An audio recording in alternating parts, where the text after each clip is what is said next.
مسلمانوں کے حالات کو دیکھیں، اب مسلمانوں کے حالات کو دیکھیں، کل تک مسلمانوں کے دل میں اللہ کے خوف کا معاملہ دیکھیں، اب مسلمانوں کے دلوں کے حالات کو دیکھیں، کل تک مسلمانوں کے دلوں میں عشق رسول کا ماحول دیکھیں، آج کے مسلمانوں کے دلوں میں عشق رسول کا ماحول دیکھیں۔ مسلمانوں یاد رکھنا، یہ ہزاروں کی بھیڑ دیکھ کر بہت خوش ہونے کی ضرورت نہیں ہے، شکر کیجئے، مگر یاد رکھیے ہندوستان کے اب بھی 50% مسلمان ایسے ہیں جنہیں صحیح طور پر 5 کلمے پڑھنے کا شعور نہیں ہے۔ یہ بہت غم کا موقع ہے، یہ بہت دکھ کا موقع ہے۔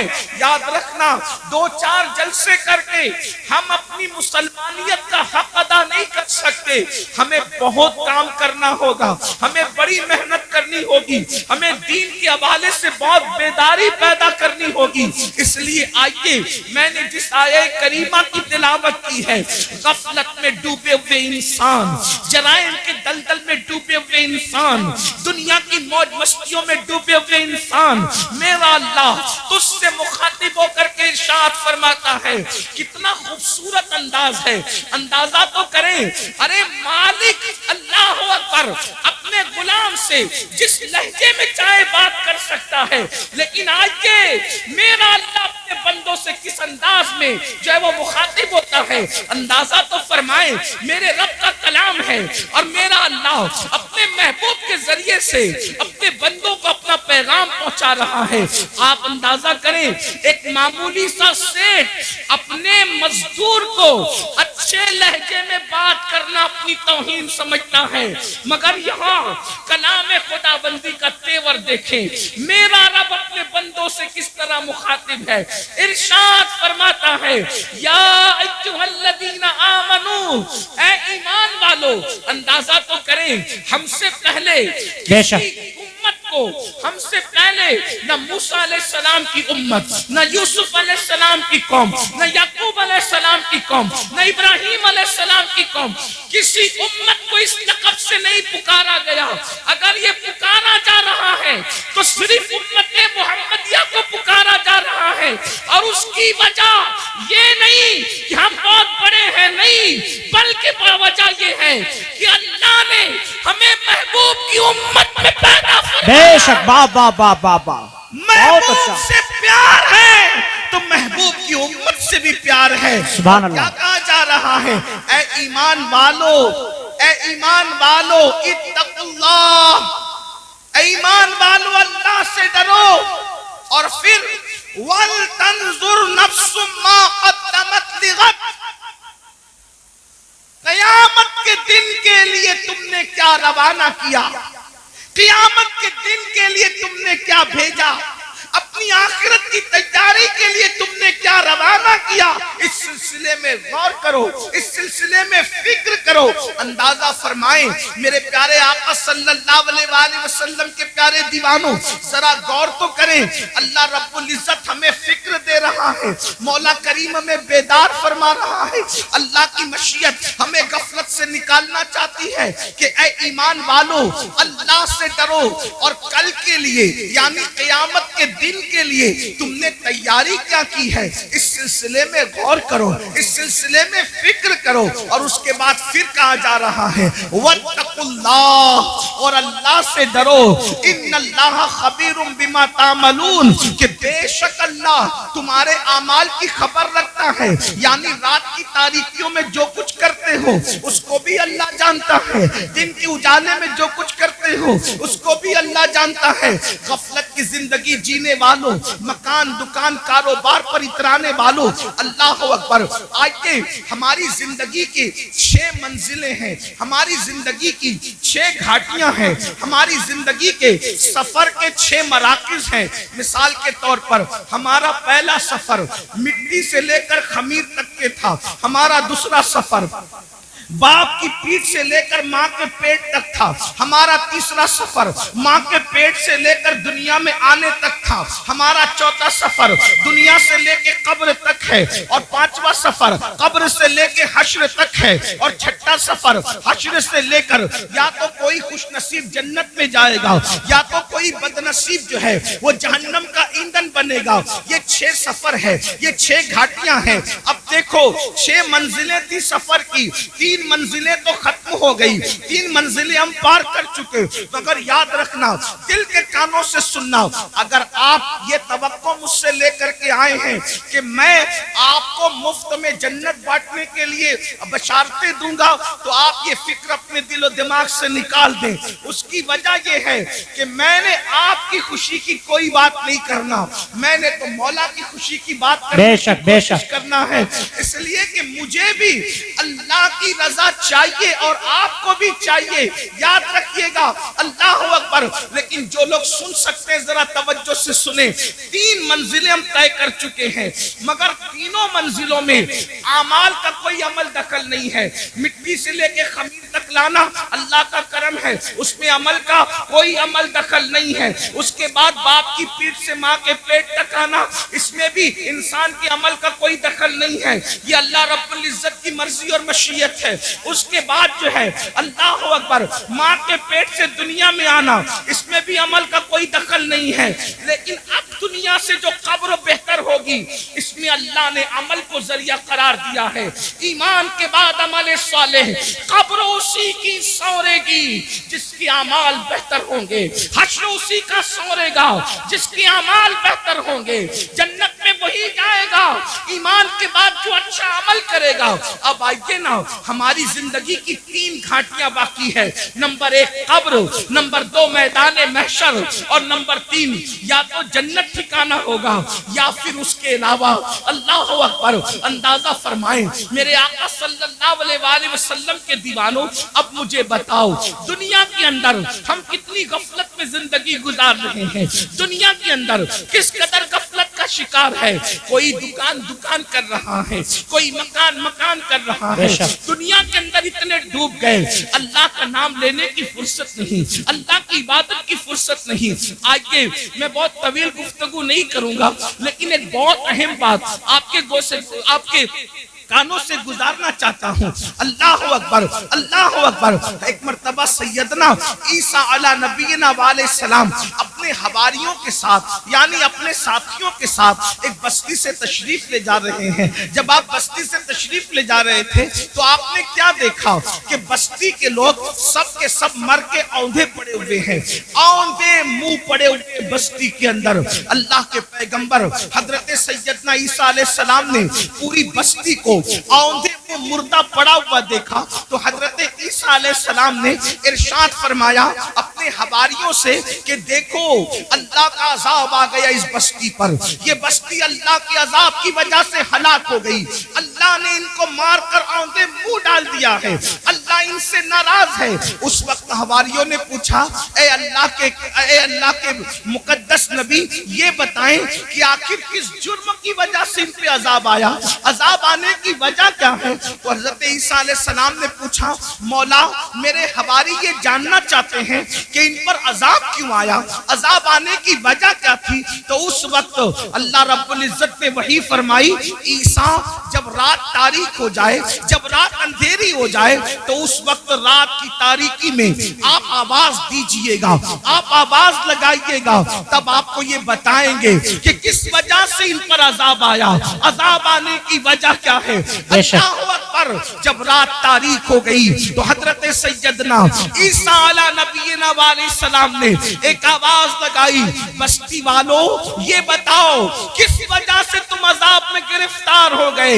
اب دل کے کانوں سے سننا، ایک بندے کی جو لاشیں اوندھے منہ پڑی ہوئی تھی، اوندھے منہ پڑی ہوئی لاشوں میں سے ایک لاش سے آواز آئی اے اللہ کے پیغمبر عیسیٰ علیہ السلام، ہم کو جو عذاب میں گرفتار کیا گیا اس کی 2 وجہ تھی۔ نمبر 1 ہم دنیا کی محبت میں مبتلا تھے، ہم دنیا کی محبت میں گرفتار تھے۔ آگے کی گفتگو کرنے سے پہلے اب ذرا مجھے بتاؤ یہ جو آپ کے ذہن و دماغ میں خبط ہے کہ ہم کچھ بھی کر لیں ہم پر کوئی عذاب نہیں آئے گا، یہ بات صحیح نہیں ہے۔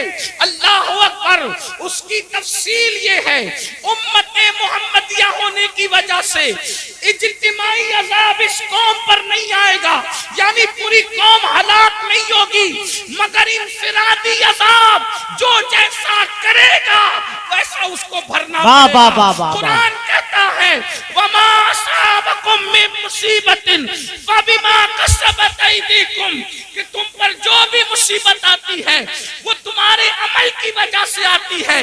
بارہا صوفیہ کا یہ قول دہرایا جاتا ہے، جو تمہیں ٹھوکر لگتی ہے وہ تمہارے گناہ کی وجہ سے لگتی ہے۔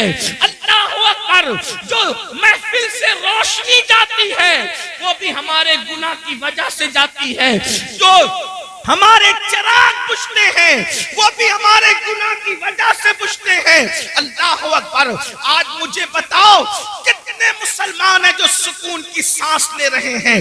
ہر جگہ طوفان ہے، ہر جگہ گھر جہنم قدا بنا ہوا ہے۔ کوئی کہتا ہے مولانا بچی کو رشتے اچھے نہیں آتے، بستر پہ کروٹیں بدل رہے ہیں، بیٹیوں کے لیے تڑپ رہے ہیں، سسکیاں لے رہے ہیں۔ میں پوچھنا چاہتا ہوں مسلمانوں، مجھے بتاؤ بیٹیوں کو اچھے رشتے کیوں نہیں آتے؟ ایسا کہ اللہ نے ان کا جوڑا پیدا نہیں کیا، پیدا کیا ہے۔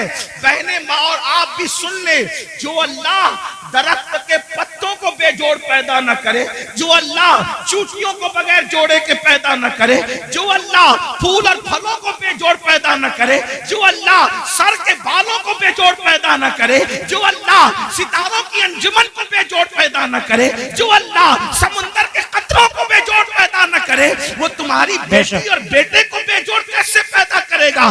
لیکن یہ رشتے کیوں تھمے ہوئے ہیں؟ کہا کسی نے باندھ دیا ہے۔ میں کہتا ہوں یاد رکھنا، میٹر کچھ بھی ہو، میری نظر تمہاری گفتگو پر نہیں، ہم تو مصطفیٰ جان رحمت کے غلام ہیں۔ حضور کی بات پر توجہ کریں گے، اللہ کی بات پر توجہ کریں گے۔ یاد رکھنا، کسی نے باندھا ہو نہ باندھا ہو، کسی نے رکاوٹ پیدا کی ہو یا نہ کی ہو، قرآن کہتا ہے وَمَا أَصَابَكُم مِّن مُّصِيبَةٍ فَبِمَا كَسَبَتْ أَيْدِيكُم، کہ تم پر جو بھی مصیبت آتی ہے اللہ اکبر تمہارے کرتوت کی وجہ سے۔ سیدنا فاروق اعظم فرماتے ہیں جب تم گناہ کرتے ہو تو قبر انور میں رسول اللہ کو رنجیدہ کرتے ہو۔ جو قوم اپنے نبی کو قبر انور میں اذیت پہنچائے وہ قوم بستر پر سکون کی سانس کیسے لے سکتی ہے؟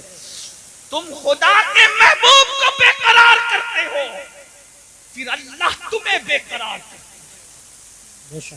نیند کی گولیاں کھا کر بھی تمہیں چین کی نیند نہیں، اس لیے کہ تم نے گنبد خضرا میں خدا کے محبوب کو بے چین کیا، حضور کو بے قرار کیا۔ اللہ اکبر، کون سا گناہ نہیں کرتے؟ آج کہتے ہو میں بستر پر تڑپتا ہوں، کیوں؟ ہمارے کرتوت غور کرو، اپنے اعمال کا احتساب کرو۔ آج تو ہر آدمی اپنے آپ کو ولی سے کم سمجھنے کو تیار نہیں جی۔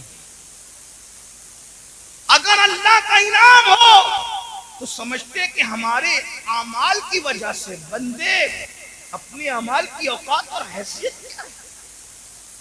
جس قوم کو وضو اور غسل کا طریقہ یاد نہ ہو اس کے اعمال کی حیثیت کیا ہے؟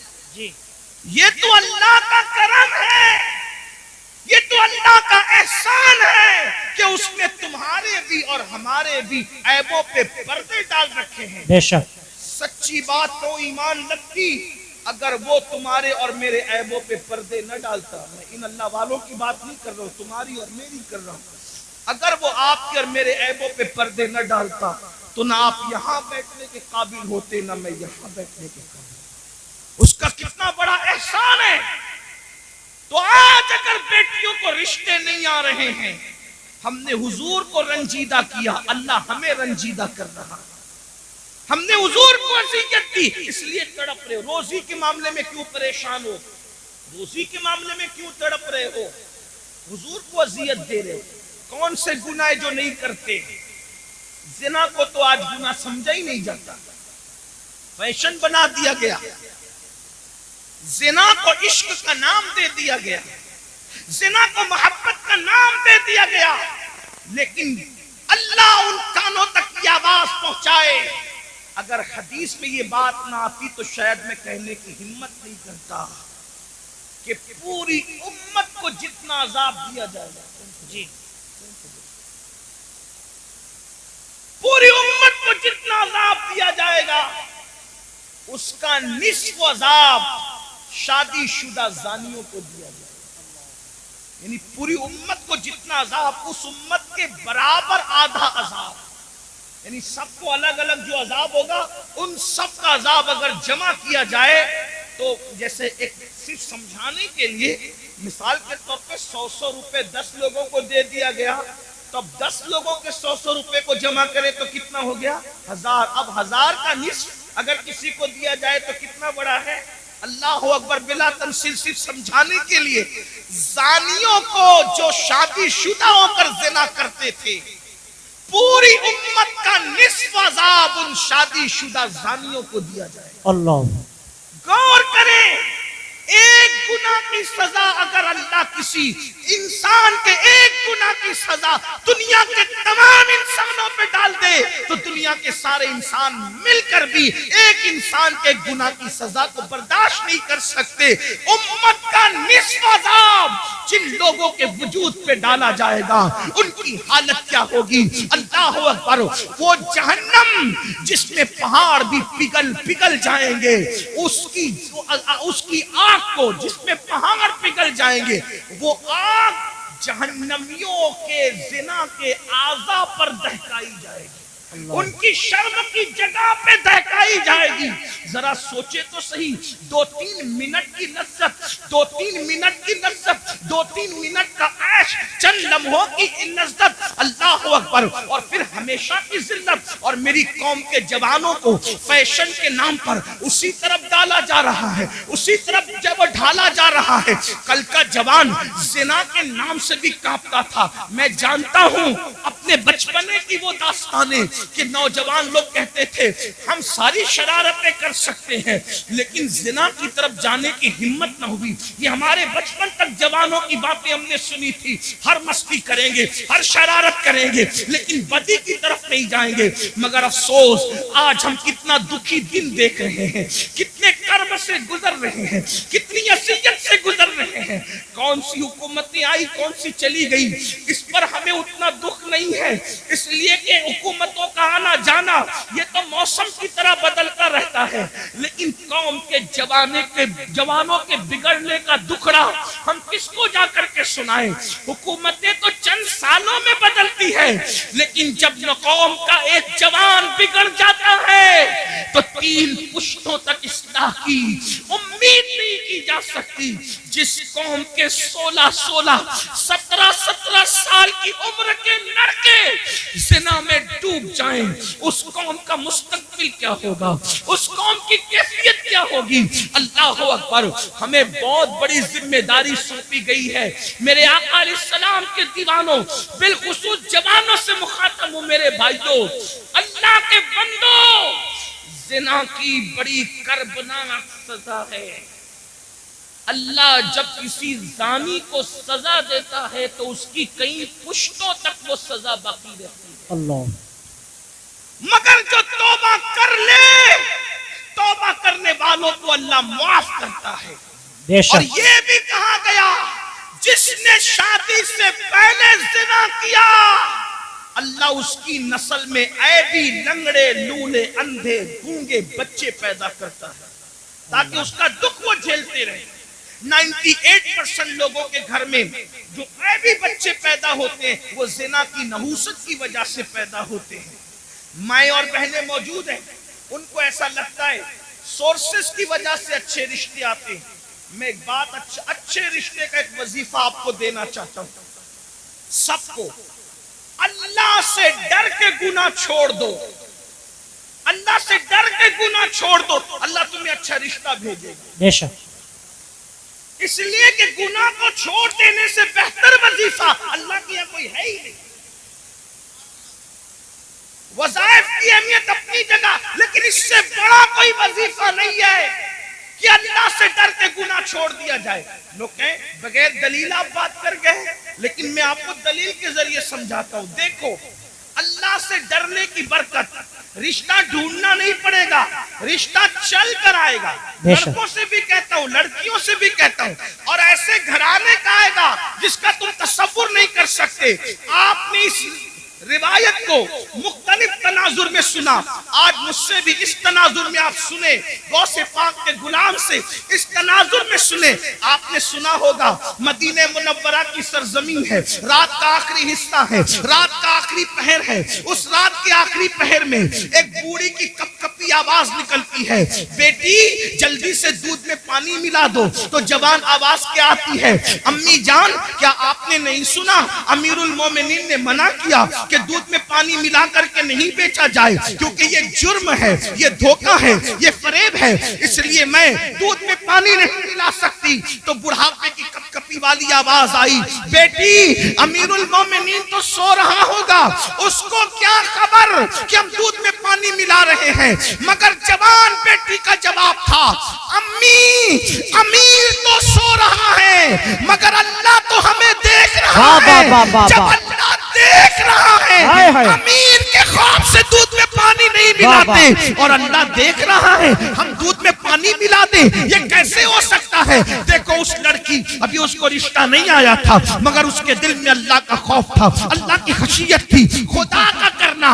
امیر المومنین، غیظ المنافقین، امام المجاہدین، جانشین رسول سیدنا عمر ابن خطاب رات کی تاریکی میں مدینے کی گلیوں میں گھوم رہے تھے تاکہ رعایا کا حال دیکھیں. جیسے ہی کانوں میں آواز ٹکرائی، خوش ہو گئے کہ میری رعایا میں ایسی بچیاں بھی موجود ہیں جو رات کی تاریکی میں بھی اللہ سے ڈرتی ہے. گھر پہ نشان لگایا، دن کو معلومات لی کہ بچی شادی شدہ ہے کہ کنواری ہے. پتا چلا کنواری ہے. اپنے بیٹوں کو جمع کیا، جمع کرنے کے بعد کہا میں بوڑھا ہو گیا ہوں، اب شادی نہیں کر سکتا، بتاؤ تم میں کون اس لڑکی سے شادی کرے گا. ایک بیٹے نے کہا میں کروں گا. اللہ اکبر، اللہ اکبر.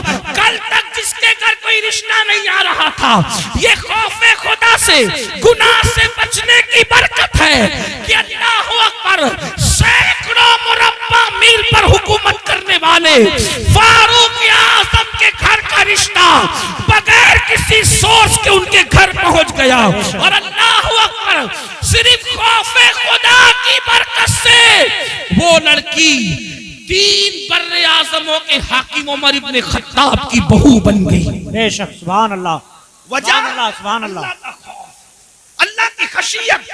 اور صرف فاروق اعظم کی بہو نہیں بنی بلکہ اللہ نے اس بیٹی سے ایک بیٹی پیدا فرمایا، اور اس بیٹی سے جو بیٹا پیدا ہوا وہ پہلی صدی کا مجدد حضرت عمر ابن عبدالعزیز کہلایا. نعرہ تکبیر، نعرہ رسالت. پہلی صدی کے مجدد کی نانی بھی بن گئی، عمر ابن خطاب کی بہو بنی، اور دوسرے عمر کی نانی بنی جسے ثانی عمر کہلایا جاتا ہے. اللہ اکبر. یہ ہے تو عرض کیا کر رہا تھا جب حضرت عیسیٰ نے پوچھا اے قوم مرے ہوئے اوندے پڑے ہوئے لوگوں بتاؤ اللہ نے تمہیں کیوں اوندے منہ مار کے ڈال دیا؟ تو انہوں نے کیا کہا؟ ہم دنیا سے محبت کرتے. پہلی وجہ دنیا سے محبت. آج دیکھ لو، ٹٹول لو اپنے دلوں کو، دنیا کی محبت ہمارے دلوں میں کتنی ہے. مرد ہے تو کاروبار میں ڈوب کر اللہ کو بھول گئے، گھروں میں ڈوب کر اللہ کو بھول گئے، گناہوں میں ڈوب کے اللہ کو بھول گئے. دنیا کی محبت. اور عورتیں ہیں، انہیں زیورات سے دلچسپی، انہیں اچھے کپڑوں سے دلچسپی، انہیں گھومنے پھرنے سے دلچسپی، انہیں غیبت چغلی سے دلچسپی، اس کے گھر کے حالات معلوم کرنے سے دلچسپی. میں کہتا ہوں دوسروں کے گھر کے حالات معلوم کرنے کا تجسس کرنے والوں، کبھی اپنی قبر کی بھی تو فکر کرو، کبھی اپنی قبر کا بھی تو خیال کرو.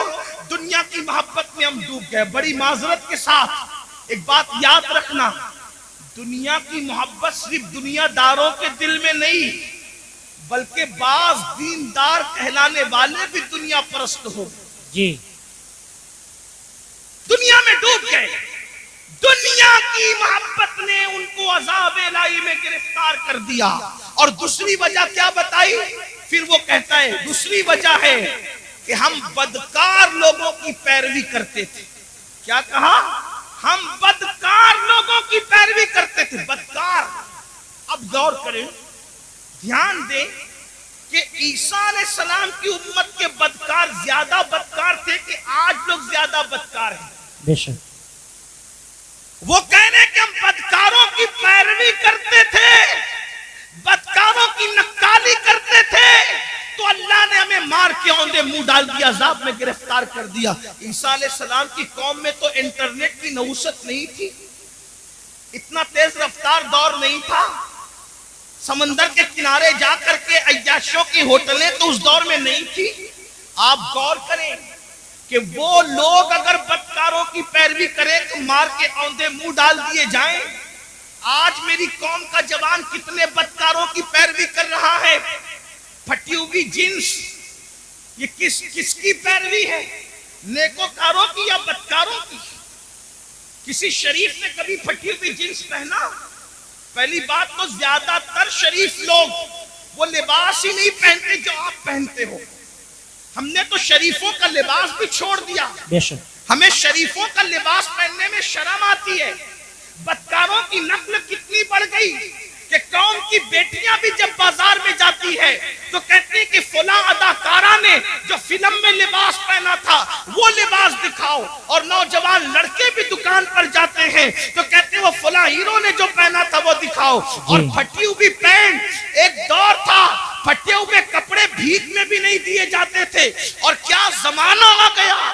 آج پھٹے ہوئے کپڑے ڈیمیج پینٹ کہہ کر کے ہزاروں میں خریدی جا رہی ہے. ہائے افسوس, آپ کی فکر کو کیا ہو گیا. کل پھٹا ہوا لباس ہوتا تھا تو آدمی اس کو چھپاتا تھا, پیون ہوتا تھا اس کو چھپاتا تھا. فکر کو کیا ہو گیا.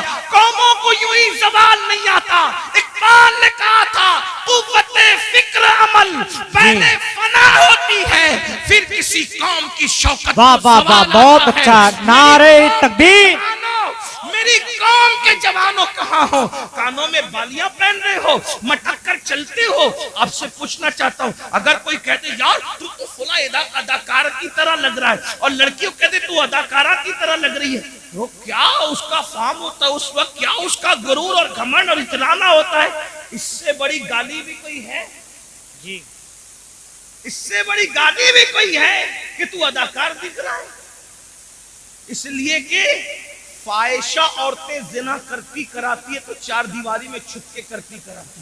جن کو تم اداکار کرے وہ تو اسکرین کے سامنے آ کر کے گناہ کرتے اور زنا کرتے اور اس پہ کروڑوں روپے کماتے, اور وہ فلمیں سپر ہٹ ہوتی ہے جس میں باضابطہ طور پر ننگے سین زیادہ ہوتے. فکر کرو, پیروی جس کی کرو گے قیامت میں اس کے ساتھ اٹھو گے. عشق کا دعویٰ غوث اعظم سے, عشق کا دعویٰ غریب نواز سے, عشق کا دعویٰ امام حسین سے, پیروی کس کی؟ پھٹی ہوئی پینٹ پہن کر ننگے بننے والوں, گھٹنوں سے اوپر برمنڈے پہن کر کے سطر کے ساتھ بے ستری کرنے والوں, عورتوں پہ پاپ کی نظر ڈالنے والوں, عبرت حاصل کرو. فَاعْتَبِرُوا يَا أُولِي الْأَبْصَارِ, آنکھ والوں عبرت حاصل کرو. تم بدکاروں کی پیروی کے لیے نہیں ہو. نادان بدکار کی پیروی وہ کرے جس کے یہاں صدیق اکبر جیسا قائد نہ ہو, فاروق اعظم جیسا قائد نہ ہو, عثمان غنی جیسا قائد نہ ہو, مولا علی جیسا قائد نہ ہو, امام حسن جیسا قائد نہ ہو, امام حسین جیسا قائد نہ ہو, غوث اعظم جیسا قائد نہ ہو, طارق بن زیاد جیسا قائد نہ ہو, اللہ اکبر, صلاح الدین ایوبی جیسا قائد نہ ہو. ہمارے پاس تو ایسے اسٹارز موجود ہیں کہ لوگوں نے خواب میں بھی بہت اچھا, بہت اچھا. واہ واہ واہ, اوروں نے خواب میں بھی نہیں دیکھا ہوگا. خدا نے وہ ہمیں مقتدی عطا فرمائے. جاؤ ڈھونڈ لو سارے مذاہب کی تاریخ کو, ہے کسی مذہب میں قم بسم اللہ کہہ کر مردے کو ہائے واہ واہ واہ واہ, بہت اچھا. واہ واہ واہ. لاؤ کسی مذہب میں. لوگوں کے یہاں مارنے والے تو ملیں گے, لیکن جلانے والا اگر کوئی ہے تو وہ مذہب اسلام. واہ واہ واہ واہ, سبحان اللہ سبحان اللہ. اور ایسا زندہ کرنے والا کہ مردے کو بھی قم بسم اللہ کہہ کے زندہ کرتا ہے, اور اللہ کے دین کو بھی نئی زندگی. بے شک, سبحان اللہ سبحان اللہ. اسی لیے ہم ان کو محی الدین کہتے ہیں. جی, غوث پاک کو صرف 11ویں میں سمیٹنے کی سازش ہو رہی ہے. غوث پاک صرف 11ویں میں سمٹنے والی ہستی نہیں ہے. جی ایصال ثواب کی ایک شکل ہے 11ویں، لیکن غوث اعظم کی شان یہ ہے کہ بریلی کا کلندر کہتا ہے جی شکر کے جوش بابا میں جو ہے وہ تجھے کیا جانے. جی ہاں میں اپنے ہوشیار ناظم صاحب اور مولانا غلام جیلانی جیسے صاحب فن لوگوں کی طرح اتنی ہمت نہیں رکھتا کہ ہر 2 جملے پہ کہوں کہ بولو سبحان اللہ. نا اب تو تمہارے عشق کا امتحان ہے کہ غوث پاک کے نام پر بریلی کی کلندر کی زبان سے کہی ہوئی بات پہ چپ رہتے ہو یا بولتے ہو. جب ہم اعلیٰ حضرت کا شعر پورے ہندوستان میں پڑھتے ہیں، جب ہم اعلیٰ حضرت کا شعر پورے ہندوستان میں پڑھتے لوگ چپ رہتے تو ہم کہتے اگر یوپی میں پڑھتے لوگ چپ نہ رہتے. جی ہاں لیکن صد اللہ فاضل کے پڑوس میں رہنے والے بھی اگر شعر نہ سمجھے تو جی پھر اس پر مجھے افسوس. واہ واہ واہ. اور کہتا ہوں کہ نہ سمجھو گے تو بھی کوئی بات نہیں ہے، کیونکہ شعر کس کا ہے؟ نعت کہنا بلکہ شعر کہنا شہریار اپنی جگہ ہے.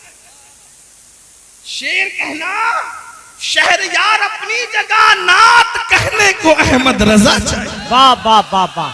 سبحان اللہ سبحان اللہ. اور ہمارے مرشد خانہ ماریرہ مطہرہ کی آواز آئی ہے کہ مینارے قصر رضا تو بلند کافی ہے، تم اس کے پہلے ہی زینے پہ چڑھ کے دکھلا دو. فتاوی رضویہ تو ایک کرامت ہے، خدائے کے بخششی پر. بہت اچھا. نعرہ تکبیر، نعرہ رسالت. علماء اہل سنت حضرت علامہ سید امین القادری صاحب قبلہ جشن غوث الورا. نعرہ تکبیر. بہت اچھا. سبحان اللہ سبحان اللہ. بخشش کیا کرے، شکر کے جوش میں جو ہے وہ تجھے کیا جانے. جی وہ تجھے کیا جانے. شکر کس کو کہتے ہیں؟ ولایت کی ایک منزل ہے. اب آپ کی توجہ ہے، ولایت کی ایک منزل ہے کہ ولی جب اللہ کی محبت میں عروج پاتا ہے تو اس کی عقل ختم ہو جاتی، وہ اپنے آپ سے بھی غافل ہو جاتا ہے. اس کو کہتے ہیں یہ شکر میں چلا گیا. جی ولی ہو کر عشق الہی کے دریا میں غوطہ زن ہے، اس کے بارے میں بریلی کا کلندر کہہ رہا ہے کہ وہ تجھے کیا جانے. توجہ ہے آپ کی، توجہ ہے آپ کی. جو شکر کی منزل پہ پہنچ چکا ولی وہ تجھے کیا جانے. جب ولی ہو کر کے شکر کی منزل پہ پہنچ کر میرے امام کہہ رہے وہ تجھے کیا جانے، تو جن کو وضو کے بھی فرائض یاد نہ ہو وہ غوث پاک کی عظمت کیا جانے. واہ واہ واہ واہ واہ. جنہیں نماز کے واجبات بھی پتہ نہ وہ غوث پاک کو کیا جانے. تو کافر غوث پاک کو کون جانتا؟ امین القادری، مولانا غلام جیلانی، حبیبی جو بیٹھے ہوئے، یا پھر یہ ناظم صاحب، یہ نعت صاحب یا آصف صاحب، کون جانتا ہے؟ کہنا اگر غوث پاک کی عظمت پوچھنی ہے تو ہما شما سے نہ پوچھو، کیونکہ شکر والا ان کو نہیں جانتا. تو جاننے والا کون ہے؟ تو کہتے ہیں شکر کے جوش میں جو ہے وہ تجھے کیا جانے. خضر کے ہوش سے پوچھے کوئی رتبہ تیرا، اگر میرے غوث کی شان پوچھنا ہے تو جاؤ اور حضرت سیدنا خضر سے پوچھو کہ عظمت غوث اعظم. بے شک. واہ واہ واہ واہ. نعرہ تکبیر، نعرہ رسالت. بہت اچھا. زندہ باد زندہ باد، زندہ باد زندہ باد، زندہ باد. بہت اچھا. اب کسی کو مل گئے خضر، توجہ، کسی کو مل گئے حضرت خضر. اس کو شیخ عبدالحق محدث دہلوی لکھ رہے بھائی. کچھ لوگ سوچتے ہیں کہ یہ امین القادری قادری ہے تو غوث پاک کو بہت بڑھا دیتا ہے. اللہ کے بندوں میں نہیں بڑھاتا، میری اوقات کیا ہے؟ ہم بڑے ان کے فیض سے. جی ہم بڑے ہیں، اگر بڑھ گئے ہیں کسی کی نظر میں ان کے فیض سے، ورنہ ہماری کوئی اوقات نہیں، جب تک بکے نہ تھے کوئی پوچھتا نہ تھا۔ واہ واہ واہ واہ، او میرے مرشد غوث اعظم تو نے خرید کر مجھے انمول کر، اللہ اللہ، واہ واہ واہ، کیا دبے جس پہ حمایت کا ہو پنجہ تیرا، شیر کو خطرے میں لاتا نہیں کتا تیرا، واہ واہ واہ، سبحان اس اللہ سے سبحان اللہ، در در سے سگ اور سگ سے ہے مجھ کو نسبت، میری گردن میں بھی ہے دور کا ڈورا، بے شک، دور کا، یہ دور بھی سماعت کرے، دور کا ڈورا تیرا، تو اس نشانی کے جو سگ ہیں نہیں مارے جاتے، حشر تک میرے گلے میں رہے پٹا تیرا۔ بہت اچھا، سبحان اللہ سبحان اللہ۔ اور لوگ باتیں کرتے ہیں ایسے تھے ویسے تھے، مولانا احمد رضا کو کیا آتا تھا، تو وہ کہتے ہیں کہ کہہ لو جو کہنا ہے، زبان تمہاری ہے۔ کیا مزے کی بات کرتے، کہتے ہیں مجھ کو رسوا بھی اگر کوئی کہے گا تو یوں ہی کر لو رسوا جی بھر کے، لیکن کس کے نام سے رسوا کرو گے؟ کہتے ہیں مجھ کو رسوا بھی اگر کوئی کہے گا تو یوں ہی، ہاں وہی نہ وہ رضا، وہی نہ وہ بریلی والا، ہاں وہی نہ وہ رضا، بندے رسوا تیرا۔ اگر رسوا بھی کرے گا تو یہی کہے گا نا کہ وہ غوث پاک کا غلام ہے، اور جب غوث پاک کا غلام کہہ دیا تو پھر مقدر کی معراج۔ بے شک بے شک بے شک، مجھ کو رسوا بھی اگر کوئی کہے گا تو ہاں وہی نہ وہ رضا، جی، بنتا ہے رسوا تیرا۔ تو جب مل گئے خضر علیہ السلام تو کسی نے کیا پوچھا، اے خضر بتاؤ غوث پاک کی شان کیا ہے، اے خضر بتاؤ غوث پاک کی شان کیا ہے؟ تھوڑا سا سنجیدہ، غوث پاک کا ذکر ہے، میں کبھی ناراض نہیں ہوتا، نہ ناراض ہوں گا، پر میرے آقا کی امتی ہوں، لیکن تھوڑا محفل کے آداب بھی۔ سردی کا موسم ہے، دیر سے لوگ بیٹھے ہیں، اگر کسی کو کوئی حاجت ہو تو جانے دیں۔ ایک بات آپ سے کہوں یار، اپنی محفل میں کسی کو حاجت ہو تو ہمیں کیا شکوہ ہو سکتا ہے، لوگوں کو غوث پاک کی محفل میں حاجت ہو جاتی ہے، اور اگر ہو بھی جاتی تھی تو میرے غوث کی شان کیا ہے۔ ایک مرتبہ ایک صاحب کو حاجت ہو گئی، استنجا کی حاجت ہو گئی، اسی لیے میں لوگوں سے کہتا ہوں جلسے شارٹ کیا کرو، لوگوں کی حاجتوں کا خیال کرو۔ جب لوگوں کی حاجتوں کا خیال کر کے رسول اللہ نماز مختصر کر دیتے تھے، تو لوگوں کی حاجتوں کا خیال کر کے ہم جلسہ مختصر کر دیں تو کون سے چھوٹے ہو جائیں گے؟ جب نماز مختصر کی جا سکتی ہے، لوگوں کی حاجت کا خیال۔ آقا فرماتے ہیں میرا دل چاہتا ہے میں لمبی نماز پڑھاؤں، لیکن میرے پیچھے بوڑھے بھی ہوتے ہیں، بچے والی مائیں بھی ہوتی ہیں، میں ان کا خیال کر کے نماز مختصر کرتا ہوں۔ ہائے ہاں، تو ذرا میں بھی لیکن کو خیال کرتے ہوئے سردی کے موسم سے تقریر بھی مختصر ہی کرنا ہوں، جتنی مختصر ہو سکتی ہے۔ توجہ ہے آپ کی۔ ایک صاحب کو حاجت ہو گئی، استنجا کی حاجت ہو گئی، اور بالکل آگے بیٹھے۔ کچھ لوگوں کو آگے بیٹھنے کا شوق ہوتا ہے، آگے بیٹھے، اس لیے کہ یہ شوق بھی پہلے بڑا پرانا ہے، آگے بیٹھے۔ صحابہ کرام بھی آگے بیٹھنے کی کوشش کرتے تھے حضور کے قدموں میں، جی، غوث پاک کے غلام بھی آگے بیٹھنے کی کوشش کرتے تھے۔ سب کے اپنے اپنے انداز ہوتے ہیں۔ کچھ ایسے بھی میرے بھائی ہوں گے جو انٹرنیٹ پہ بیٹھ کے گھر میں تکیے کے ساتھ لیٹ کر سن رہے ہوں، انہیں سننے کا ثواب تو ملے گا، لیکن محفل کی جو برکت ہے، میں یہ نہیں کہہ رہا انٹرنیٹ پہ نہ سنا کرو، لیکن محفل کی جو برکت ہے، جہاں 40 مومن جمع ہو جائیں ان میں ایک اللہ کا ولی ہوتا ہے۔ بے شک، ہاں تو تکیہ لگانے میں یہاں کا لطف کہاں آئے گا، اس لیے کہ یہاں کئی اولیاء خود موجود ہوں گے انشاءاللہ۔ سوچے تو صحیح، 40 میں ایک ولی ہوتا ہے، ہزاروں میں کتنے ولی ہوں گے، اور کسی کی نظر ہم پہ پڑ گئی تو پھر ہمارے تو وارے نیارے ہو جائیں انشاءاللہ، مقدر سمر جائے گا، کیونکہ نگاہ ولی میں وہ تاثیر دیکھی، بدلتی ہزاروں کی تقدیر دیکھی۔ اللہ اکبر۔ تو عرض یہ کر رہا تھا، ایک صاحب کو حاجت ہو گئی، غوث پاک اب بالکل بیٹھے آگے، اور مجمع کتنا؟ 70,000۔ غوث پاک کی محفل میں لوگ آتے تھے 70,000۔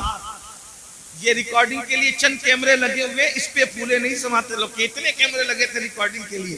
غوث پاک کی اس دور کی 900 سال محفل میں، 900 سال پہلے کی محفل میں 400 علماء قلم دوات لے کر بیٹھتے تھے اور غوث پاک کا خطاب ریکارڈ کرتے تھے، جی، اس کو بے لکھتے شک، بے تھے شک، اس دور میں۔ سبحان اللہ۔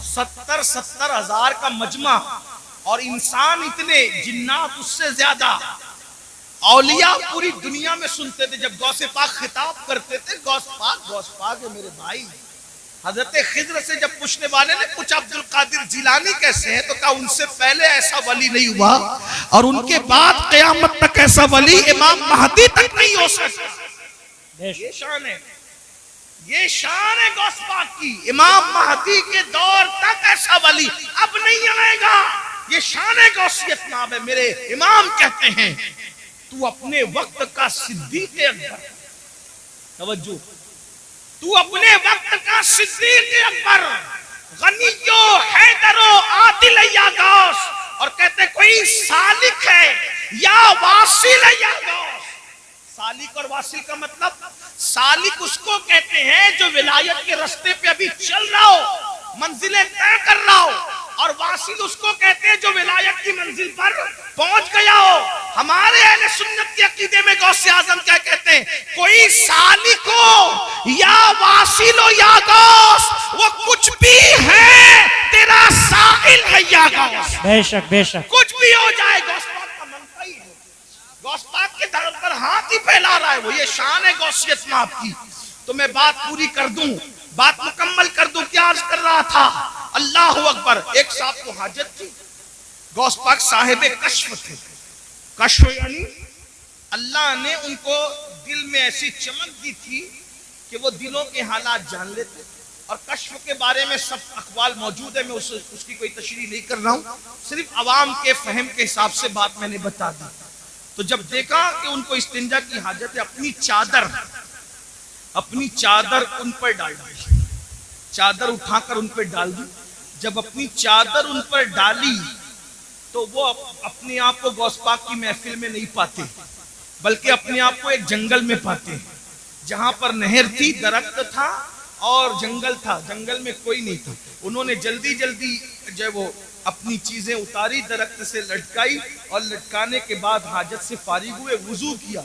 جیسی وضو کیا تو پھر اس کے بعد چادر ہٹائی تو وہ غوث پاک کی محفل میں. بے شک، اعضائے وضو پہ وضو کے اثرات ہیں. اب سوچتے کہ یا اللہ میں فارغ ہو گیا اور یہ میرے ساتھ ہو گیا، لیکن کچھ چیزیں ان کی وہاں چھوٹ گئی. درخت سے جو چیزیں لٹکائی کوئی چیز چھوٹ گئی. اب احساس ہوا کہ یہ چیز چھوٹ گئی، اب وہ آئے گی کیسے، کیونکہ میں تو گیا نہیں وہاں پیر سے چل کے. پہنچایا مرشد نے، پھر چادر ڈالی تو اپنے آپ کو وہی پایا. تو وہاں جہاں وضو کیا تھا، وضو کے پانی کے اثرات بھی موجود تھے، اور پھر استنجا کے اثرات بھی موجود تھے. تو وہاں سے اپنی وہ چیز دی، پھر چادر ہٹائی، پھر غوث پاک کی محفل. ایک مرتبہ وہی بزرگ جن کو دنیا شیخ علی ابن حیتی کے نام سے جانتی ہے، ایک مرتبہ غوث پاک کے بیان میں بیان سنتے سنتے سو گئے. مقرر پہ بہت بجلی گرتی ہے دوست. جب کوئی اس کی تقریر میں آپس میں بات کرے، چلائے یا سو جائے. اس لیے کہ حالانکہ میں وہ آدمی نہیں ہوں، میں تو بالکل عوام میں سے ہوں، ان پڑھ سا آدمی ہوں، میری کوئی حیثیت نہیں. لیکن مقرر جو تقریر 1 گھنٹے کی کرتا ہے نا، کم سے کم 4 گھنٹے وہ محنت کرتا ہے جب 1 گھنٹے کی تقریر تیار ہو. تو اس کو ایسا لگتا ہے یار میں پوری جان نکال کے ڈال رہا ہوں، یہ آپس میں بات کیوں کر رہے ہیں، یہ سو کیوں رہے. لیکن جب سے میں نے واقعہ پڑھا ہے نا، تو مجھے کبھی کوئی سوتا ہے تو اتنا ٹینشن نہیں ہوتا ہے. کیوں؟ کیونکہ جب عبد القادر جیلانی میرے مرشد کی محفل میں لوگ سو جاتے تھے، تو اگر قادری کی محفل میں سو جائے تو میری بھی کوئی محفل نہیں، محفل بھی تو انہیں کی، ہماری کیا محفل. ایک دوست تو کہہ رہے تھے مجھے کہ دیکھو آپ کے نام پہ اتنے لوگ آ گئے. میں نے کہا توبہ کر، میرے نام پہ کون آتا ہے، میری کیا اوقات ہے، میری کیا ہے. غوث پاک کے نام پہ آئے، رسول اللہ کے نام پہ آئے، اللہ کے نام پہ آئے. یہ بات آج کے بعد کبھی مت کہنا کہ میرے نام پہ ہے، میری کیا اوقات ہے. میں تو ان کے گداؤں میں سے ایک گدا ہوں، میں تو ان کے منگتوں میں سے ایک منگتا ہوں، ان کے سگوں میں سے ایک سگ ہوں، اور وہ بھی تو میں کہہ رہا ہوں، وہ قبول کر لے تو ان کا کرم. بے شک، میری کیا اوقات. اس طرح کی باتیں نہ کہا کرو. یہ جتنے لوگ آتے ہیں وہ اللہ کے نام پہ آتے ہیں، رسول اللہ کے نام پہ آتے ہیں، اولیاء اللہ کے نام پہ آتے ہیں. ہمارے نام پہ کوئی نہیں آتا، ہمارا نام اس قابل نہیں. ہم تو ابھی اسی فکر میں بیٹھے ہیں کہ ایمان پر خاتمہ ہو جائے تو ہمارے مقدر کی معراج ہے، لیکن اس کی بھی کوئی گارنٹی نہیں ہے. آپ کیا سمجھ رہے ہیں؟ بہت دھینگا مستی کرنے کی ضرورت نہیں ہے، اپنی آخرت کی فکر کرو. سرکار غوث اعظم کا مرتبہ کیا ہے؟ مرتبہ دیکھو. ان کی محفل میں سونے والے سو گئے. غوث پاک خطاب چھوڑ کر اس کے آگے ہاتھ باندھ کے کھڑے ہو. مرید کے آگے پیر ہاتھ باندھ کے کھڑا. محفل میں سناٹا. بھائی اگر کوئی مقرر کسی ایک آدمی کی طرف متوجہ ہو جائے تو کیا حال ہوگا اس کا؟ پورا مجمع, وہ بھی پھر کہتا ہوں 70,000 کا مجمع ہوتا تھا غوث پاک کی محفل میں. اور غوث پاک یہ تو سامنے لوگ ہوتے تھے, جب خطاب کرتے تھے تو کہتے تھے الحمدللہ, پھر چپ ہو جاتے تھے. پھر دوسری بار کہتے تھے الحمدللہ, خطبہ شروع کر دیا. لوگ کہتے ہیں اب 2 بار الحمدللہ کیوں کہتے ہیں؟ کب پہلی بار جب کہتا ہوں نا تو پوری دنیا کے جو ولی ہوتے ہیں اپنے اپنے گاؤں میں, اپنے اپنے شہروں میں, اپنے اپنے دیہاتوں میں, اپنے اپنے گھروں میں پہلی بار کی الحمدللہ سن کر سارے کام چھوڑ دیتے اور اٹینشن ہو کر کے خطاب سننے لگ جاتے. بے شک, یعنی پہلی بار کی الحمدللہ اٹینشن وہ ان کو مخاطب کیا جا رہا ہے. اب خطاب شروع ہو گیا, اللہ کے شکر سے خطاب. یہ غوث پاک ہے. لوگ کہتے ہیں مجھے انٹرنیٹ پر اتنے ہزار لوگ سنتے ہیں. میں نے کہا انٹرنیٹ کی خیرات ہے میرے عزیز. جب انٹرنیٹ کا نام بھی لوگوں کو پتہ نہیں تھا, جب بھی میرے غوث کا خطاب پوری دنیا کے ولی اپنے اپنے شہروں میں سنا کرتے تھے.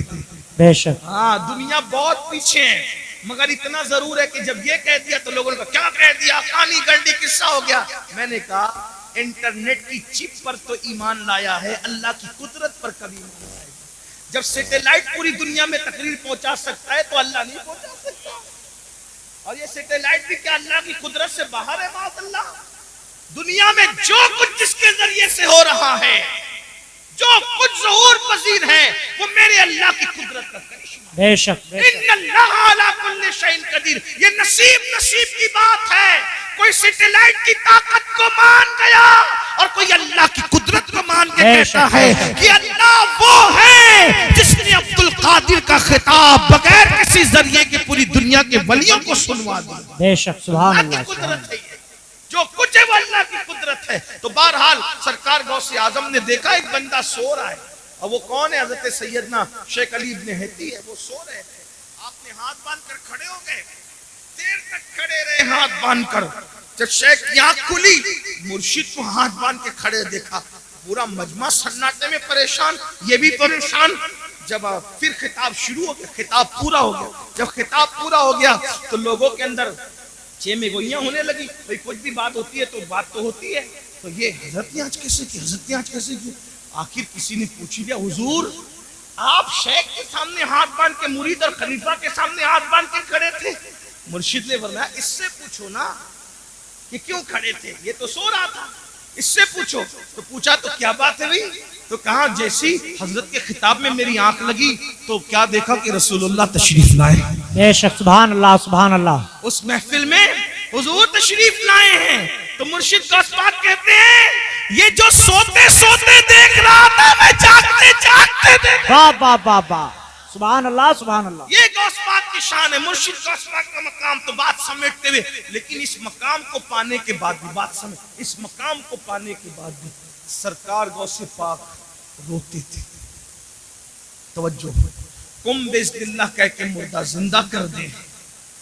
جس کے خطاب میں غوث پاک کی عزت کو بڑھانے کے لیے خود اللہ کے رسول تشریف لائے. سوچیں کیا ذات ہوگی جس کے خطاب کی محفل کی عزت بڑھانے کے لیے حضور آئے, خضر آئے, موسیٰ علیہ السلام آئے, انبیاء آئے, مولا علی آئے. میرے امام کہتے ہیں کہ اولیاء کیا خود حضور آئے, وہ تیری واز کی محفل ہے یا غوث, وہ تیری واز کی محفل ہے یا غوث. یہ شان ہے. پھر روتے ہیں. کسی نے رونے کا سبب پوچھا, یا غوث الثقلین کیوں روتے ہیں, رونے کی وجہ کیا ہے؟ فرماتے ہیں عبد القادر کے لیے عید کا اور خوشی کا دن وہ دن ہوگا جس دن ایمان پر اس کو خاتمہ نصیب ہوگا, جس دن میرا خاتمہ ایمان پر ہوگا. اور غوث پاک فرماتے ہیں جو ایمان پر خاتمے کی فکر نہ کرے, توجہ کر لے, جو ایمان پر خاتمے کی فکر نہ کرے, غوث اعظم فرماتے ڈر ہے کہ جب مرے گا تو اس کا خاتمہ خراب ہو جائے گا, اس کا خاتمہ کفر پر ہوگا. دعاؤں کے اندر دکانیں مانگنے والوں، دعاؤں کے اندر مکان مانگنے والوں، دعاؤں کے اندر دنیاوی چیزیں مانگنے والوں، مانگو منع نہیں کرتے، لیکن کیا ایمان پر خاتمے کی بھی فکر ہے؟ ایمان پر خاتمے کی بھی فکر کرتے ہیں؟ تو وہ جو میں روایت بیان کرنے چلا تھا اس کو اینڈ کر دوں۔ اللہ اکبر۔ تو جب سرکار عیسیٰ علیہ السلام نے آواز لگائی کہ بتاؤ تم کو عذاب میں کیوں گرفتار کر دیا گیا، تو دو چیزیں بیان کی گئی۔ نمبر ایک، ہم دنیا کی محبت میں گرفتار تھے، اور نمبر دو، ہم بدکاروں کی پیروی کیا کرتے تھے، بدکار لوگوں کی۔ اس لیے کہتا ہوں بدکاروں کی پیروی نہ کرو، نیکوکار لوگوں کی پیروی کرو، اس لیے کہ بدکاروں کی پیروی کرو گے تو کانوں میں ایئر فون لگا کر گانے سنو گے، مٹک مٹک کر کے چلو گے، مٹک مٹک اترا اترا کر کے چلو گے۔ اللہ اکبر۔ اور میرے آقا فرماتے ہیں جس نے اپنے کانوں سے گانا سنا ہوگا قیامت کے دن اس کے کان میں آگ کا سیسا پگھلا کر کے ڈالا جائے گا۔ بدکاروں کی پیروی نہ کرو، نیکوکاروں کی کرو۔ نیکوکار لوگ قرآن کی تلاوت سنتے ہیں، نیکوکار لوگ نعتیں سنتے ہیں، بدکاروں کو آئیڈیل نہ بناؤ۔ میرے آقا علیہ السلام کے دیوانوں، ہم لوگ اس پہ نعرہ لگاتے ہیں کہ 40 سال غوث پاک کے ایسے گزرے کہ عشاء کے وضو سے آپ نے فجر کی نماز پڑھی، ہر رات وضو کرتے تھے اور عشاء اس کی وضو سے ہی فجر پڑھتے تھے، یعنی پوری رات آپ عبادت میں رہتے تھے۔ میں کہتا ہوں کم سے کم غوث پاک کو آئیڈیل بنا لو، اور آپ اور ہم عشاء کے وضو سے فجر نہیں پڑھ سکتے، کم سے کم قادری ہونے کی نسبت سے عشاء کے وضو سے عشاء ہی پڑھا کریں اور فجر کے وضو سے فجر ہی پڑھا کریں۔ میرے بھائیوں، موت آنے والی ہے، گھاٹی سے گزرنا ہے، قبر میں جانا ہے۔ قبر میں نہ کسی کی دادا گیری چلے گی، نہ کسی کی بابا گیری چلے گی، کچھ نہیں چلے گا۔ قبر میں تو کروٹ بھی نہیں بدل سکتے۔ بدکاروں کو آئیڈیل بنانے والوں، آج اگر ڈائلاگ بازی بھی، گفتگو میں بھی ڈائلاگ بازیاں ہوتی ہے تو ہیرو کے اسٹائل میں بات کرنے کا طریقہ بھی ہیرو۔ میں کہتا ہوں کیا رسول اللہ کا طریقہ نبھایا؟ معاذ اللہ۔ اللہ اکبر۔ جس کی سیرت بھی بے مثال، جس کی صورت بھی بے مثال، اللہ اللہ کہا جاتا ہے۔ حضرت استاد زمن نے یا مولانا حسن نے کہا، حضرت مولانا حسن بریلوی نے کہا تھا کہ تیری سیرت، تیری صورت زمانے سے نرالی ہے، تیری سیرت، تیری صورت زمانے سے نرالی ہے، تیری ہر ہر ادا پیارے دلیل بے مثالی ہے۔ میرے بھائیوں، آئیڈیل بنانا ہے تو اللہ والوں کو بناؤ، اللہ والوں کے طریقے پہ چلو، ان کے نقش قدم پر چلو، بدکاروں کو آئیڈیل نہ بناؤ۔ عذاب میں گرفتار ہو کر کے اللہ اکبر اوندے پڑے رہ گئے، اور پھر سرکار عیسیٰ علیہ السلام کہتے ہیں یہ تمہارے جو دوسرے لوگ مردہ پڑے ہیں یہ کیوں نہیں بولتے اور تم کیوں بول رہے ہو؟ تو اس نے کہا حضور دراصل یہ اس لیے نہیں بولتے کہ اللہ کے فرشتوں نے ان کے منہ کو آگ کی لگام سے جکڑ دیا ہے، اب یہ کلام نہیں کر سکیں گے، یہ بات نہیں کر سکتے، ان کے منہ آگ کی لگام سے جکڑے گئے ہیں۔ اللہ اکبر۔ پھر آپ نے فرمایا کہ تو کیوں بول رہا ہے؟ اس نے کہا میں ان لوگوں میں سے نہیں ہوں، حقیقت میں ان لوگوں میں سے نہیں ہوں۔ جب ان پر عذاب نازل ہوا تو میں ان کے ساتھ بیٹھا ہوا تھا، یعنی میں مجرم نہیں ہوں۔ عذاب نازل ہوا تو ان کی صحبت میں بیٹھا ہوا تھا، ان کی صحبت کی وجہ سے مجھ پر بھی اللہ کا عذاب آ گیا، یعنی مجرم نہ ہو کر صرف گنہگاروں کی دوستی اور صحبت کی وجہ سے میں بھی اللہ کے عذاب میں گرفتار ہو گیا۔ اور وہ کہتا ہے عیسیٰ دعا کرے کہ میرے لیے نجات ہو، کیونکہ اللہ نے مجھے جہنم کے کنارے پر الٹا لٹکا دیا ہے، اور اب میں نہیں جانتا کہ مجھے جہنم میں ڈالا جائے گا یا مجھے چھوڑ دیا جائے گا۔ آپ مجھے بتاؤ میرے بھائیوں، جو گنہگاروں کی صحبت میں رہے ان پر بھی عذاب آتا ہے۔ آج ہمیں کیا ہو گیا؟ موبائل کے اسکرین پر آپ کیا رکھ رہے ہو؟ موبائل کے اندر کیا رکھ رہے ہو؟ نشے کو پرموٹ کر رہے ہو۔ نشہ ہماری محلوں میں، ہمارے گاؤں میں، ہمارے دیہاتوں میں، ہمارے علاقوں میں پھیلایا جا رہا ہے، اور سازش کے طور پہ پھیلایا جا رہا ہے۔ ہم اس میں مبتلا ہو رہے ہیں۔ نشے والوں کی صحبت میں مت بیٹھو، زانیوں کی صحبت میں مت بیٹھو، گنہگاروں کی صحبت میں مت بیٹھو، مجرموں کی صحبت میں مت بیٹھو۔ دیکھو وہ شخص کہنے لگا کہ میں ان میں سے حقیقت میں نہیں ہوں، لیکن میں ان میں سے ہو گیا ہوں کیونکہ ان کی صحبت میں بیٹھا ہوا تھا۔ اللہ اکبر۔ اللہ کے بندو، اللہ کی عذاب کو ہم میں سے کوئی بھی برداشت کرنے کی طاقت نہیں رکھتا. ایک دن موت ہے میرے بھائی. روح کا رشتہ جسم سے ٹوٹے گا.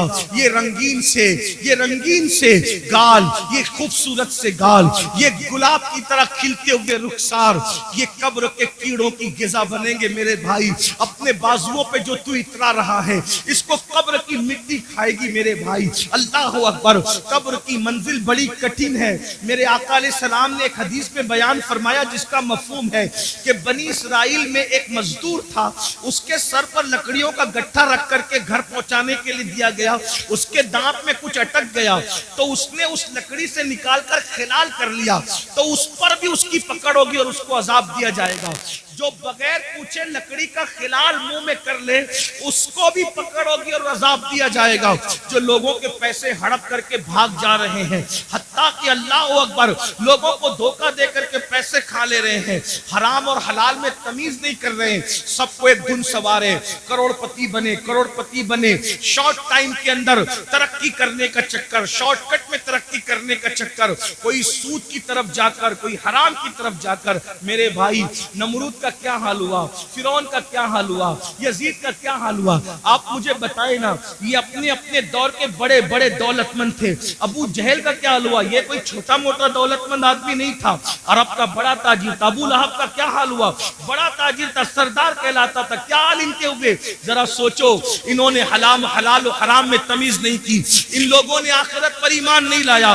کیا انجام ہوا ان کا. اور وہ بلال جسے دنیا غلامی کا تانا دیتی ہے, وہ اللہ کے رسول پہ ایمان لائے اور انہوں نے اللہ کے قانون پہ عمل کیا, تو دنیا نے ایک دن ان کو دیکھا. بلال کعبے کی چھت پہ نظر آتے ہیں اور کعبے کی چھت بلال کے نیچے نظر آتی ہے. یہ عزتیں تھوڑی ہے, یہ عزتیں کم ہے. یاد رکھو, میں یہ نہیں کہتا کاروبار نہ کرو, تجارت کرو, مالدار بنو حلال ذریعے سے. شارٹ کٹ کے چکر میں چوری کرنا, ڈکیتی کرنا, موبائل چوری کرنا, حرام کی طرف جانا, بچت کے نام پر سود کے دھندے کرنا, اسلام اس کی اجازت نہیں دیتا. اپنے مقدر میں جو لکھا ہے میرے بھائی اس کو کوئی چھین نہیں سکتا. جب ماں کے پیٹ میں مقدر کا لکھا ہوا پہنچا تو دنیا میں آنے کے بعد کیوں نہیں پہنچے گا, بالکل پہنچے گا. اللہ پہ یقین رکھو, اللہ پہ ایمان رکھو, محنت کرو, کاوش کرو, کوشش کرو. اور آپ کو بتاؤں اللہ کے رسول فرماتے ہیں جس دنیا کے حلال کا حساب ہونا ہے اور جس کے حرام پر عذاب ہونا ہے وہ دنیا سے کیا لوگ. جس کے حلال میں حساب ہے اور جس کے حرام میں عذاب.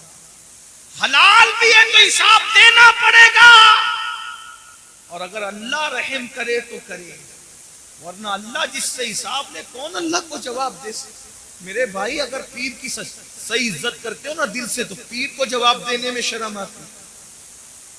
پیر سے بات کرنے میں ہاتھ کانپتے, موبائل پہ ہاتھ کانپتے ہیں. ہم نے اپنے مرشد اجازت کو جب بھی فون کیا ہاتھ کانپے.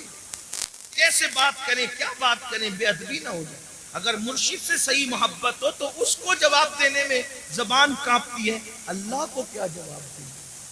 وہ اللہ جو کہتا ہے وَتُكَلِّمُنَا أَيْدِيهِمْ وَتَشْهَدُ أَرْجُلُهُمْ بِمَا كَانُوا يَكْسِبُونَ, منہ پہ مہر لگائے گا, اعضا کلام کرے گا. اللہ کہاں ہو, مرنا ہے. یہ دنیا میں ہمیشہ کون رہا جو ہم رہیں گے. آخرت کی تیاری کرو. اللہ کی بارگاہ میں حساب نہیں دے سکتے, دعا کرو بے حساب بخشے جائیں. غوث پاک جن کا ذکر آپ نے سنا, کعبے کا گلاب پکڑ کے کہتے اللہ اگر عبد القادر کے اعمال تیری بارگاہ میں قبولیت کے لائق نہیں ہے تو قیامت میں عبد القادر کو اندھا اٹھانا. یہ وہ لوگوں کی خشیت. غوث اعظم داڑھی پکڑ کر راتوں کو روتے اللہ کے خوف سے.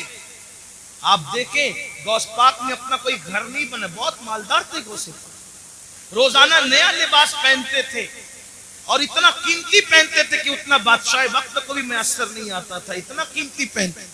راتوں کو روتے داڑھی پکڑ کے اللہ میں تیری بارگاہ کے اندر جب وہ کیا جواب دوں گا جب تم مجھ سے سوال پوچھے گا, حساب لے گا, کیا جواب. اور یہ نیا نفس کے لیے نہیں پہنتے تھے, بہانہ تھا, آج میں پہنوں گا کل کسی غریب کو پہنا دوں گا, اس نیت سے نیا پہنتے تھے. جی بے شک یہ فکر تھی. فرماتے ہیں کہ نیکیوں کے دفتر کو میں نے الٹ پلٹ کر دیکھا, کھانا کھلانے سے بڑی کوئی نیکی مجھے نظر نہ آئی.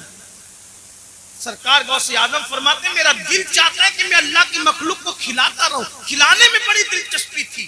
خدا نے ان کی یہ تمنا یوں پوری کی کہ 11ویں کے نام پہ آج بھی دنیا کھاتی نظر آ رہی ہے. سبحان اللہ سبحان اللہ.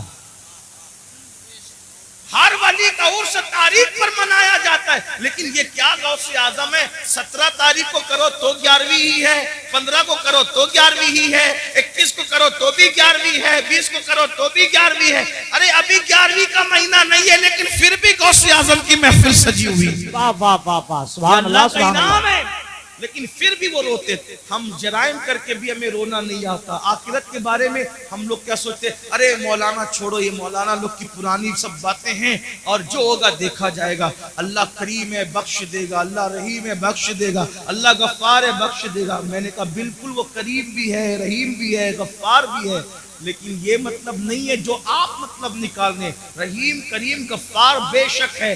کیوں؟ سیدہ عائشہ صدیقہ کو نہیں پتا تھا کہ وہ غفار ہے. سیدہ عائشہ صدیقہ کون ہے؟ جس کے بستر پہ قرآن نازل ہوتا ہے وہ اماں عائشہ صدیقہ ہے. جب مغفرت کی دعا کرتے ہوئے روتی تھی تو دوپٹے سے آنسو پوچھتے پوچھتے دوپٹہ بھیگ جاتا تھا. صبح کو دوپٹہ ایسے نچوڑا جاتا تھا جیسے کپڑے دھل کے نچوڑے جاتے پانی کے بعد. اماں عائشہ کے آنسو ایسے نچوڑے جاتے تھے. کوئی مبالغہ نہیں کر رہا، ان کی سیرت پڑھ کے دیکھ لیں. میری بہنوں کا حال یہ ہے کہ اللہ اکبر اللہ اکبر لا الہ الا اللہ. معافی چاہتا ہوں اپنی بہنوں سے، برا مت ماننا. یہ واعظ و نصیحت کی محفل ہے، اس میں حق بات کہی جائے گی. ناپاکی کے عالم میں بچے کی ولادت کے بعد 40 دن تک نمازیں چھوڑ دیتی ہے.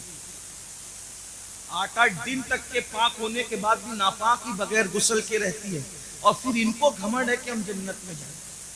جس کے بستر پہ قرآن نازل ہوتا ہے ایسی پاکیزہ، جس کی تطہیر میں، جس کی پاکیزگی اور جس کی عظمت و عصمت کی شان بیان کرنے کے لیے اللہ نے سورہ نور کی آیتیں نازل فرمائی بے شک ہے. جس کی طہارت اور پاکیزگی اللہ بیان کرے وہ اللہ اکبر. خدا جس کی پاکیزگی کا اعلان کرے وہ سیدہ عائشہ صدیقہ رضی اللہ تعالیٰ عنہ. رات رات بھر روئیں مغفرت کی دعا کرتے ہوئے. اور جن کی زندگی میں کوئی نماز ہی نہیں، جنہیں یہ بھی نہیں پتا کہ ظہر اور جمعہ کے مسائل کیا ہیں عورت کے لیے، ان کو گھمنڈ ہے کہ ہم تو جنت میں جائیں گے. اللہ کرے تم جنت میں جاؤ، سب جاؤ، بے حساب جاؤ، تمہارے صدقے میں بھی جاؤں. لیکن بڑی معذرت کے ساتھ اتنی سستی نہیں ہے میرے بھائیوں جنت. اور میری بہنوں سیریل دیکھ کر کے وقت گزار رہے ہو. عورتیں باریک اور پتلے لباس پہن چکی ہیں، دوپٹے کو مفلر بنا چکی ہے. عورتوں کو نہیں پتا اللہ کے رسول علیہ السلام ان عورتوں کا عذاب یاد کر کر کے روتے تھے. ایک دن سیدہ فاطمہ الزہرا نے پوچھا بابا آپ گھٹنوں میں سر رکھ کے رو رہے ہیں. فرماتے ہیں فاطمہ میں نے شب معراج عورتوں پہ جو عذاب ہوتے دیکھا وہ یاد کر کے مجھے آنسو آ رہے ہیں. میں رو رہا ہوں کہ عورتوں کو حال یہ تھا کہ ان کو ان کے بالوں سے جہنم کے اندر اوندا لٹکایا گیا.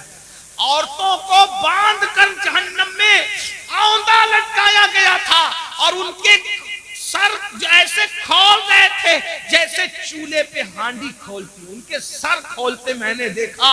میں کیوں نہ روؤں فاطمہ، ان عورتوں کا عذاب مجھے رلا رہا ہے. میری بہنوں جہنم کا عذاب بھی کچھ کم نہ تھا کہ جہنم میں بالوں سے باندھ کے لٹکایا گیا اور کھوپڑیاں کھول رہی تھی جیسے چولہے پہ ہانڈیاں کھولتی ہے. تو پوچھا سیدہ نے بابا ان کی کھوپڑیاں کیوں کھول رہی تھی، ان کو سر کے بالوں سے کیوں باندھا گیا تھا؟ تو آقا فرماتے ہیں وہ بغیر دوپٹے کے اجنبی مردوں کے سامنے جاتی تھی، سر کھول کر اجنبی مردوں سے کے سامنے جاتی تھی، اس لیے ان کو اس طریقے سے عذاب دیا گیا ہے. میری بہنوں ہے اللہ کے عذاب کو برداشت کرنے کی طاقت. اگر بتی کا چٹکا لگ جائے اللہ اکبر، اگر چائے گرم گرم ایک گھٹ منہ میں ڈال لو زبان جل جاتی ہے تو دن بھر کھانا نہیں اچھا لگتا. میری بہنوں بتاؤ سچے نبی کا فرمان، صادق و مصدوق کا فرمان، رحمت للعالمین کا فرمان، جس نے اپنی مرضی سے کبھی زبان کو جنبش ہی نہیں دی، اگر یوں ہی جہنم میں ڈالا جائے تو بھی کم نہیں ہے. وہ جہنم کی آگ جس میں پہاڑ پگھل جائیں گے، اس میں عورتوں کو اوندا لٹکایا جائے، بالوں سے ہانڈی کی طرح ان کا سر کھولنے لگے، کھوپڑیاں کھولنے لگے. وجہ کیا؟ دوپٹوں کو مفلر کی طرح لٹکا کر بغیر دوپٹے کے یا سر کھول کر مردوں کے سامنے جاتی تھی تو یہ حال ہوا. اب آپ سے پوچھتا ہوں اے بھائی بھائی تجھے اپنی بہن سے اگر پیار ہے تو اپنی بہن کو تو دوپٹے کی تاکید کیوں نہیں کرتا؟ اے شوہر اگر تجھے اپنی بیوی سے پیار ہے اپنی بیوی کو دوپٹے کی تاکید کیوں نہیں کرتا؟ اے بیٹے اگر تجھے اپنی ماں سے پیار ہے اپنی ماں کو پیار کے ساتھ دوپٹے کے لیے کیوں نہیں سمجھاتا؟ اور آپ سے پوچھتا ہوں بغیر دوپٹے کے گھومنے میں کون سی فضیلت ہے اور جو وہ سر کو کھولنے میں کون سی فضیلت ہے؟ اللہ اکبر. کل بھی اگر عزت ملی تھی تو سیدہ فاطمہ کے نقش قدم پر چلنے میں عورتوں کو ملی تھی اور آج بھی ملے گی تو اسی میں ملے گی. اداکاراؤں کو آئیڈیل بنانے میں نہیں ملے گی. بہنوں سے کہتا ہوں نہیں برداشت کر سکتی میری بہن تم پر بھی اور ہم بھی کوئی برداشت نہیں کر سکتا. توبہ کرو. تقریر کی محفل واز کی محفل کا مقصد انقلاب ہے تبدیلی ہے توبہ ہے. کسی مرد کے سامنے سر کھول کے مت جاؤ. چچا زاد بھائی ہے اس سے بھی پردہ کرو. مامو زاد بھائی ہے اس سے بھی پردہ کرو. پھوپھی زاد بھائی ہے اس سے بھی پردہ کرو. یہ جو دنیا کے آوارہ لوگ کہتے ہیں نا کہ پردہ کیا چیز ہے پردہ کیا چیز ہے, ہم نے کہا کووڈ میں تو سب نے پردہ کیا. کیوں پردہ کرایا؟ تو کہا جراثیم کے ڈر سے. میں نے کہا جب جراثیم کے ڈر سے منہ پہ ماسک باندھ کر کے پردہ کیا جا سکتا ہے تو یہ عزت کے لٹیروں کے خوف سے اگر کوئی عزت دار عورت پردہ کرتی ہے تو اس میں حرج کیا ہے؟ لوگ بڑی ہمدردیاں جتاتے رہے جھوٹی ہمدردیاں کہ عورتوں پر کیا گزرتی ہوگی جب وہ منہ پہ پردہ باندھ کر کے گھومتی ہوگی. تو ہم کہتے ہیں کووڈ نے تو تمہیں اوقات یاد دلا دی تو تم پر کیا گزرتی تھی؟ سب مصیبت جھیلی کہ نہیں جھیلی جراثیم کے خوف سے؟ تو یہ جراثیم کم ہے, یہ صرف جان لیں گے لیکن یہ جراثیم تو آبرو لے لیں گے. یہ جراثیم تو آبرو لے لیں گے, یہ جراثیم تو ایمان لے لیں گے. اس لیے بہنوں سے کہتا ہوں کسی کے بہکاوے میں آنے کی ضرورت نہیں. واللہ مذہب اسلام جیسا مذہب زمین پہ کوئی ہے نہ ہو سکتا. جی بے شک بے شک. یہ کسی انسان کا بنایا نہیں, یہ اللہ کا عطا کیا ہوا ہے. اور پھر میں تو بار اپنی بہنوں سے کہہ چکا ہوں اگر کوئی پردے میں تمہیں دیکھ کے تانا دے تو اس کے تانے کی پرواہ مت کرنا, کیونکہ ہمارے نبی کی شہزادی کی شان یہ ہے کہ انہوں نے یوں پردہ کیا کہ ان کے سر کے دوپٹے کو کبھی چاند و سورج نے بھی نہیں دیکھا. میرے امام کہتے ہیں جس کا آنچل نہ دیکھا مہو مہر نے اس ردائے نزاہت پہ لاکھوں سلام. اور جاتے جاتے بہنوں کو اتنا ضرور, حالانکہ یہ بہنیں ایسی نہیں ہیں, ہندوستان کی عورتیں ایسی نہیں, لیکن جہاں تک آواز پہنچنی ہے اللہ میری آواز پہنچا دے. اب میں اس سے دعا کرتا ہوں جب گلے میں دوپٹے کو مفلر کی طرح لٹکا کے مردوں کے سامنے جو عورت سر کھول کے جائے تو اس کو جہنم میں اوندے منہ لٹکا کر اس کی کھوپڑی ہانڈی کی طرح کھولائی جائے. تو جو عورتیں مردوں کے ساتھ اجنبی مردوں کے ساتھ افیئر کرتی ہو, ناجائز تعلقات بناتی ہو اور پارکوں میں گھومنے جاتی ہو, فلموں میں جاتی ہو, اجنبی لڑکوں سے دوستیاں رچاتی ہو, اس عورت کا کیا حال ہوگا؟ صرف سر کھلے گئی, توجہ کریں, صرف سر کھلے گئی یہ حال ہوا تو جس نے اپنی آبروئی بیچ دی اس کا کیا ہوگا؟ اس لیے یہ دنیا ہے, دنیا سے بڑھ کر بے وفا کوئی چیز دیکھی نہیں. میری بہنوں آپ کو مشورہ ہے, تاریخ پڑھو. جن عورتوں کو ہلدی اور چندن اور دودھ سے نہلایا جاتا تھا, جن کے بالوں میں موتی پروئے جاتے تھے, جن کے گھگرے اور جن کے لباس کو اٹھانے کے لیے درجنوں کنیزیں پیچھے پیچھے چلا کرتی تھی, جن کو پنکھا جھلنے کے لیے درجنوں کنیزیں کھڑی رہتی تھی, جاؤ ڈھونڈو ان کی قبروں کا نشان ملے تو ہمیں بھی بتاؤ ہے ان کی قبروں کا نشان. ہلدی چندن دودھ میں نہانے والی عورتیں ہے ان کی قبروں کا نشان. لاؤ بتاؤ کہاں ہے, کون ان کا نام لیتا ہے؟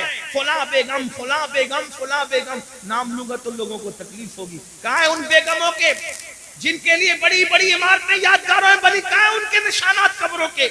کون ہے ان کی قبروں کا فاتحہ پڑھنے والا؟ بتاؤ کون ہے ان کا نام لیوا؟ بتاؤ.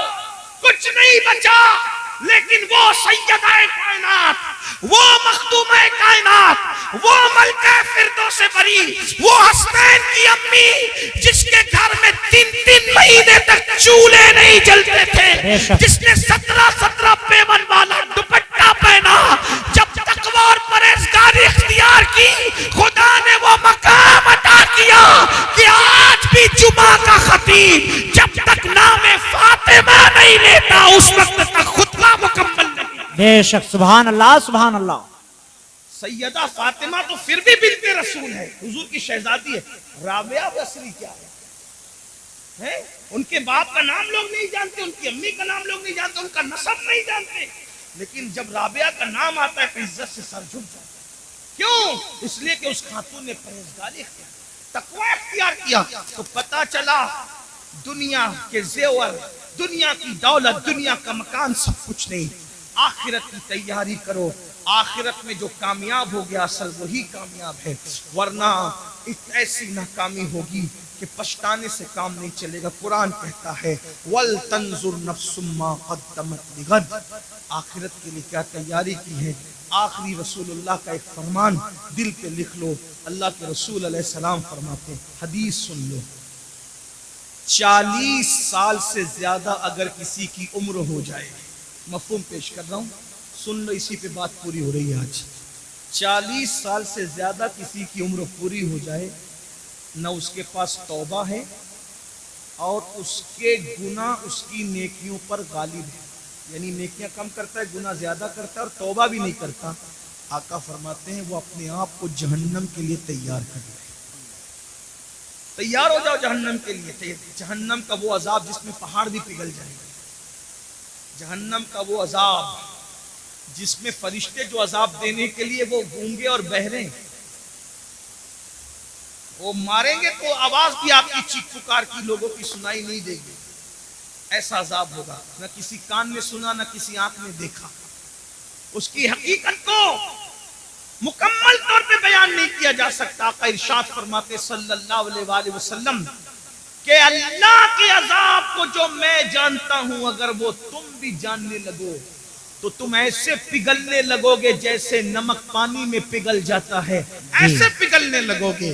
عذاب کی حقیقت اگر تم پہ واضح ہو جائے، فرمایا تم گوشت کھانا چھوڑ دو، اچھا لباس پہننا چھوڑ دو، مسکرانا چھوڑ دو، ہنسنا چھوڑ دو، اور تمہارا حال یہ ہو جائے کہ جنگل میں پاگلوں کی طرح پھرتے رہو، کسی سے بات چیت نہ کرو. یہ ہے عذاب الہی پر پردہ ڈال کر کے جو ہے وہ اس کی حقیقت کی طرف اشارہ بھی کر دیا گیا اور ہمیں واضح طور پر یہ بتا دیا گیا کہ خدا کا عذاب برداشت کرنے کی طاقت نہیں ہے. انبیاء روتے رہے، اولیاء روتے رہے، صحابہ روتے رہے. سیدنا صدیق اکبر جن کا یہ مہینہ چل رہا ہے، 22 تاریخ کو ان کے وصال کا دن ہے، جمادی الاخر کی 22 تاریخ. صدیق اکبر کہتے تھے پرندہ کتنا خوش نصیب ہے. لوگ کہتے تھے پرندہ خوش نصیب ہے، آپ کہہ رہے ہیں آپ کتنے خوش نصیب ہے.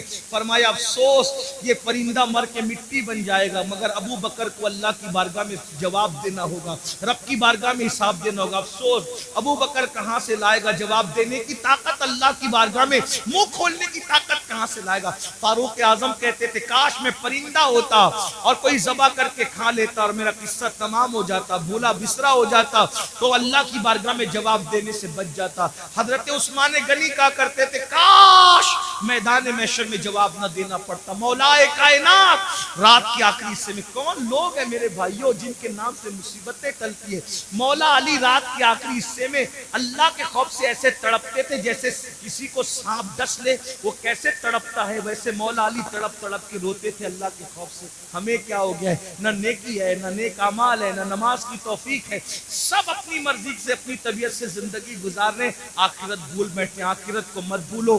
جلد قبر میں جانا ہے، جلد میدان محشر میں جانا ہے. اللہ کو راضی کر لیا تو دنیا سے بہت بہتر ہے آخرت. والآخرت خیر وابقی، آخرت بہتر بھی ہے، باقی رہنے والی بھی ہے. آخرت کی تیاری کرو، آخرت کی فکر کرو، نماز کی پابندی کرو، نماز شروع کرو.